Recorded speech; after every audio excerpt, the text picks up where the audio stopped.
कोणावर युती करले आणि तुम्हाला कोणी पक्षात घेतलं नाही युतीमध्ये, खरं तर तुम्ही आज या विभागाचे खासदार आहात, परंतु तुम्हाला जर तुमच्या राज्याचे प्रदेशाध्यक्ष आहेत तेच तुम्हाला न विचारता जर विशाल परब, राजेंद्र तेली यांना वेगळ्या पक्षात घेत असेल तर तुम्ही तुमच्या म्हणण्याला किंवा तुमच्या शब्दाला आता राज्याच्या राजकारणामध्ये किंमत राहिली नाही आणि त्यामुळे तुम्ही आता उगाच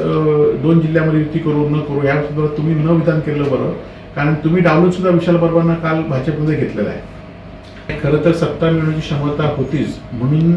वेगवेगळे पक्ष फोडून आजचं सरकार राज्यामध्ये स्थापन केलेलं आहे.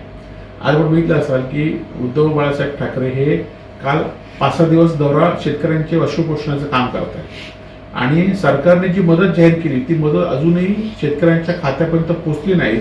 हे असं शेतकरी टाहू पडून सांगतायत.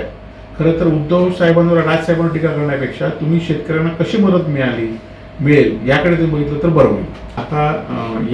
ज्या ज्या पक्षा नगरपालिकेमध्ये सत्ताधारी आहेत त्या सत्ताधाऱ्यांच्या विरोधात त्याच ठिकाणचे सगळे पक्ष एकत्र येऊन ही निवडणूक लढवण्याचा प्रयत्न करत आहेत. आज महाविकास आघाडीमध्ये सुद्धा